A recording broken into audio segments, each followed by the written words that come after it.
Welcome back to BizRise. My name is Chris Heatherdale. I am the host of the BizRise Effect, and welcome to today's show. All right, so one of the things I really wanted to emphasize is and I mean it's should be kind of a given here, is the importance of team building. Now, when a lot of people first start, especially those that hold down jobs, start this off as a side hustle, they're kind of on the fly. They're doing things themselves. Everything has to be them. No one is going to be taking their business like the way that they do. It's a very big pride thing, and it's a problem. I mean, really, it's a pride problem. The thing is, there's nothing wrong with being a solopreneur. I'm not going to say that it is. You basically, and I'm going to criticize this a bit, but you're giving yourself a job. You might as well go back to work. I'm sorry. I'm not. That's just being the raw and real about it. You are literally giving yourself a job. That's what it's called, self-employed. But in any case, building an infrastructure, before you start building a team is where you want to start off. That means an SOP. All right. Standard operating procedures. I cannot emphasize how important that is. Let's start with a cleaning company. That was my first business where I started hiring teams. All right. I actually had the intent of never going out on a clean. I turned wrenches for a living. I inspected aircraft. It was not scrubbing toilets was, why am I doing this? But in any case, I planned for it to be outsourced from day one. And on day one, it was still completely outsourced. I didn't go on my first cleaning job for a little over a month, and then we got busy and I went out there to help. So in any case, you start with the end in mind. And when you're building a team, the reason why I say you start with the end in mind is because you want to bring in leaders, people who are already have the potential. There are some great workers. There really are, and people that will, always remain like that. And there's nothing wrong with that. But the people you want to identify are other leaders like yourself. I'm not saying it's someone that's going to take over the business, but it could be, somebody that will be able to manage it in the future, so on and so forth. These are people that take pride in their work. They love what they do. They'll clean the house up and just be like, damn, that looks good. Yeah, that was me. Oh, yeah. All right. Let's get to it. So in any case, so I picked somebody out, and she had leadership potential. I could tell from the interview. The girls just seemed very highly motivated. Took ownership of her achievements and ownership of her faults, and it was great. So and she in the future did end up being our very first team lead. When it comes to hiring people past that, because it's not like you're gonna find them, within your first shot. I think it took, I want to say 5 or 6 people before one actually one actually stuck. And the funny thing is, I have a template that can bring in and brought us in 800 applicants. I took a screenshot, sent it to one of my friends. We were in a group chat. I was like, look at these results. This is crazy. And the girl was like, wow, there's so many people out there that are really needing jobs, that to have 800 people.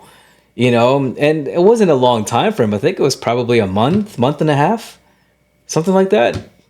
That's a lot. And we weren't dumping money. We had ADP was our payroll company, and they're a great payroll company. So if you want to sign up with them, I can give people an exclusive with ADP payroll. Just shoot me a comment down below. We'll be in touch, and I'll let you know. But in any case, so we had ZipRecruiter. And even though we had floods of applicants, I was like, okay, as much as I want to put together the team and everything, this first one, I got our first one. Let me let her feel out who she wants to work with. So it's one thing for me to be able to work with someone, and my personality and everything else. But I'm not the one that's out there. She is. I plan to be home. I plan to be going to network events. I plan to be on the computer. I plan to be talking to people. I plan to be working and building and growing the business. That's my job. That should be your job. So if she ends up picking somebody out that didn't work for, that wasn't going to work out, that she did not want to work with, it wasn't on me anymore. She cannot come to me and tell me, it's like, Chris, I don't like the person that you picked out. Well, I didn't pick it out there, buddy. So the next person that she picked out came from, it was actually a self-recommendation. The one after that, she found recommendations for them. She talked to them, got a feel for them. I instructed her the same thing. Look for somebody that's a potential lead. Look for somebody that you can become the next general manager and have this person lead the team below you. That's the people to look for. And that's what she did. And moving fast forward, one of the people that she hired, matter of fact, I think it was 1, 2, 3, I want to say the third person that she hired ended up becoming our first general manager. Circumstances happened, where an uncircumvent agreement was broken, by that particular person a couple years later. And, she's obviously no longer, working with us. But, dude, things happen. You think you know someone, right? The thing is, don't feel bad. I'm not perfect. I'm not psychic, and you're not either. Or maybe you are. I don't know. So in any case, but building the team has been the foundation of the growth of the company. And once you do, don't stop being a leader. Make sure that you are praising them in front of the team. It's like, hey, this person did a great job. Congratulations. I just inspected their work. It's amazing. Like, great one. And everybody in the team is just like, yeah, go you. Oh, I don't want to give out my teammates' names, but but in any case, and then when things are going south, it's like, instead of ridiculing them in front of everyone, it's the opposite. You pull them over to the side and it's like, hey, let me talk to you for a second. We inspected this property. You missed such and such. We just want you to go over this. So just keep a lookout for it. We're going to be doing inspections. Just one of the things to look out for.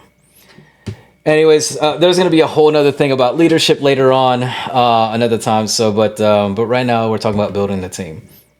Now, that was critical with step one, with having my business as, delegated and automated. Was that, find the people that find that same, loyalty, that same pride in what they do. The next one is our admin. Now, we have a fantastic admin, and I can't say I would always just get this lucky. There was actually, and it's one of those things where you treat people well and they come back to you. Years and years ago, I had another business. It was dealing with real estate, and I wasn't very good at it. I'll be honest. It was if you had ever heard of wholesaling real estate, that's what it was. And my whole dynamic was just, I used to be a mortgage, involved with mortgages a long time ago. I did some admin work, compliance and stuff like that. There are so many programs in real estate that, I'll be quick with this, that quite frankly, just, you don't have to just give up your home and the equity that either you or your predecessor worked so hard to get paid off, and there's good things about it. I'm not going to say that there aren't. You can get people out of pre-foreclosures and save them from that, yada, yada. But there's so many programs that can save them from that too. But in any case, that it just didn't sit right with me. So no, I did not succeed. But I did have this one cold caller. And yes, he was in the Philippines, and he was incredible. Before I left, I made sure to introduce him to a few people, namely some property managers, and stepped off. He in turn, he had a baby. he in turn was able to grow an entire virtual assistant agency based on the introductions that I gave him. And from there, he was just there to help me out. And, years, I think it was maybe 4 years later, and he found me this incredible admin. I could not ask for better. She's still with us now. She has been extremely loyal, has been with us through thick and thin. She is our virtual assistant. She basically is the quote unquote office manager, if you want to call it that. And between her and our supervisor, our entire operation just runs smooth as butter. People are impressed with the communication, with how things get handled. It's just, it's what makes it a top-notch quality team, a quality company. So and how you treat them creates a family, a family type effect. So that's basically it. You have find your leaders, let them find the leaders for you that they want to work with. They're going to go off of recommendations, or they'll do interviews from something off of ZipRecruiter or Facebook. We've hired people from Facebook in the past, and find a phenomenal admin that's willing to put in the work and can be diverse with what she does. Or he. Sorry. Because there are some great male admins. I apologize for that. But yeah, and then from there, you can grow your marketing team. It's, once you're able to delegate your marketing, have a sales process, your pricing process and things like that. Once you have your SOPs, your handbook should have your SOPs, however you want to structure it. That is the team that will make everything work for you. That is when you can step off, in which I did. I was forced to. 3 heart attacks, an open heart surgery, 2 internal infections, and a drop in heart ejection fraction forced me to. No, this was not due to stress. This had to do with genetics. So don't think it's like, man, this guy had a stressful job as a business owner. I don't know if I want to do this anymore. No, my team, my businesses saved me. Almost quite literally. So anyways, this podcast wouldn't even be here today. The BizRise program would not be here today if it wasn't for them. All right, thanks for tuning in, everyone. I'll see you next time. This is Chris with the BizRise Effect. Talk to you soon.